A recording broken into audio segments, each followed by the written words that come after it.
Oh, I hope this isn't going to turn into something X-rated or illegal.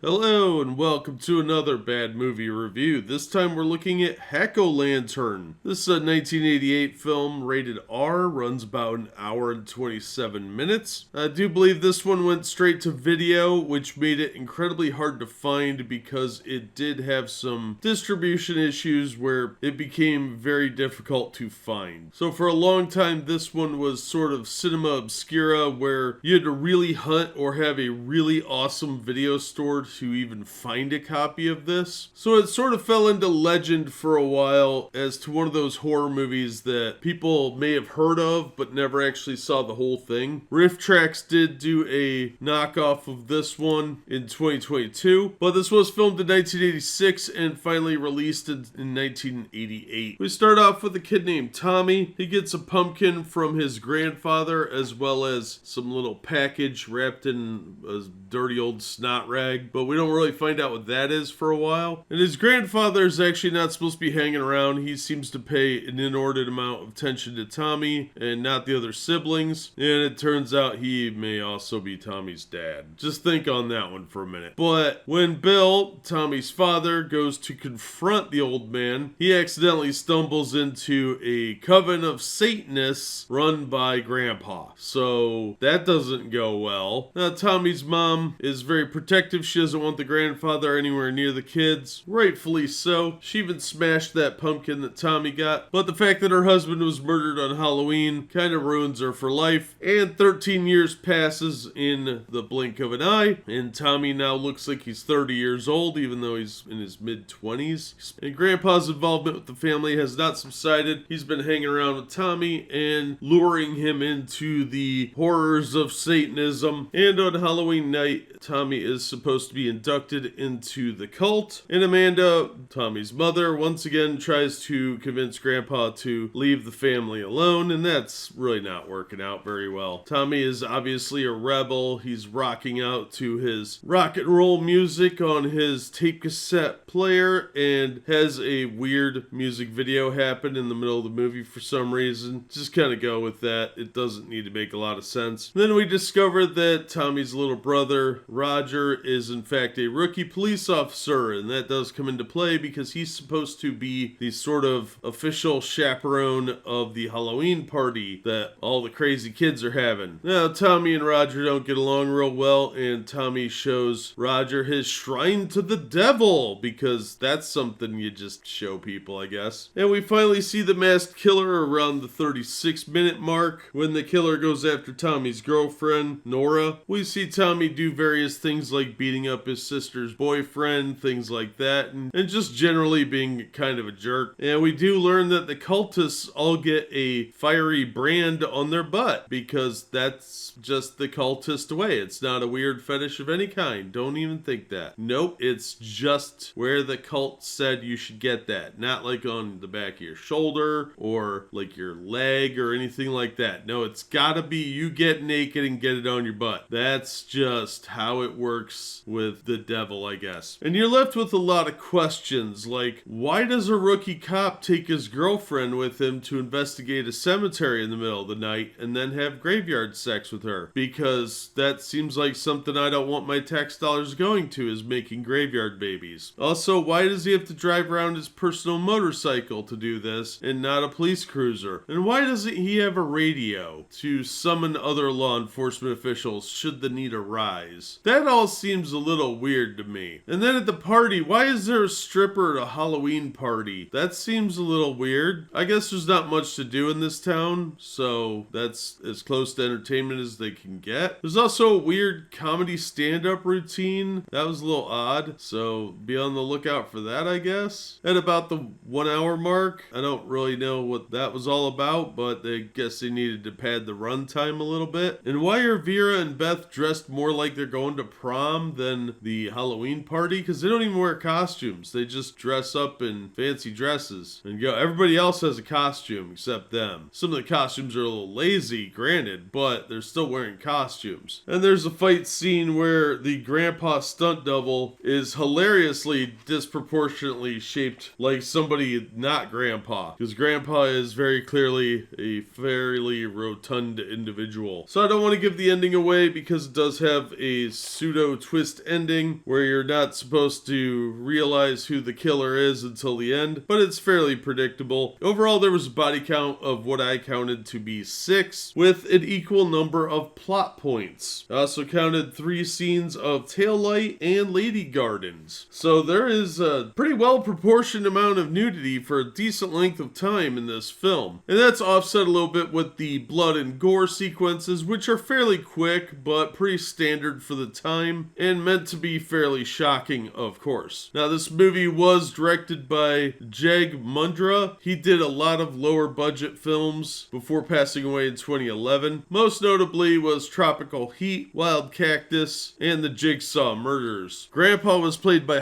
Pyke, who passed away in 2006. He had a lot of bit parts, very recognizable guy, a comedian as well, but he was in Dolomite and Blade Runner. So one of those guys that kind of showed up in things, a lot of commercials too around that time. What shocked me the most was Tommy was played by Gregory Cummins. And for those of you that are Always Sunny in Philadelphia fans, you will recognize him as Mac's dad, Luther. He was also on the show Bosch, I think that's how it's pronounced, as Detective Moore, as well as several TV and movie performances. Very recognizable actor. It was nice to see Katina Garner again. Katina was in Rollerblade as Mother Speed, and of course, as regular viewers of this channel will know, Rollerblade is one of my all-time favorite movies, and it was filmed the same year that this was, 1986. So I was real happy to see her working. She didn't do a whole lot of movies, with Rollerblade, Hack-a-Lantern, and Cannibal Hookers being the 3 most notable for bad movie fans. Now, this movie was also known as Death Mask, mostly in Australia, and Halloween Night. Although in the UK it was called The Damning, which is really weird. But it does show up on DVD and VHS under those names sometimes, so it is a little bit hard to track this one down in a really nice print. Massacre Video did a upgrade version of it that still looks a little grainy, but is probably the best quality one I've been able to find. It does occasionally show up on streaming services now, but still a little hard to track down. And as far as Halloween movies go, it's definitely not the worst, and it's a really fun ride because there are a lot of quotable lines in here that are just completely over the top and silly, and there's some appropriate B-movie acting in here as well. There's a lot of cheese here for fans of B-movies. So if you like good solid cheese, this is a must-watch around Halloween time. It's got everything. It's got a satanic cult, it's got hilarious dialogue, shenanigans, lots of nudity, and of course a rock and roll music video for no apparent reason whatsoever. So I'm absolutely going to recommend this. It's a fun film that deserves to be added to any good cheese collection because it's only gotten more fun with age. Now, it doesn't have a high body count and it is a little slow going, but the dialogue really does make up for that. It's just an over-the-top film all around. It's not as fun as something like Psycho Cop, but it really has a place among horror films because movies like this just aren't made anymore with this degree of silliness and seriousness combined. So all around a good package and definitely worth a view, but not one for the normies. And that's gonna do it for this episode. Thank you so much for listening and supporting the channel. If you enjoyed the episode, please hit the like button and don't forget to subscribe so you don't miss future reviews. If you'd like to help the channel out in other ways, links are in the description to various support methods. And as always, we hope to see you on the next one.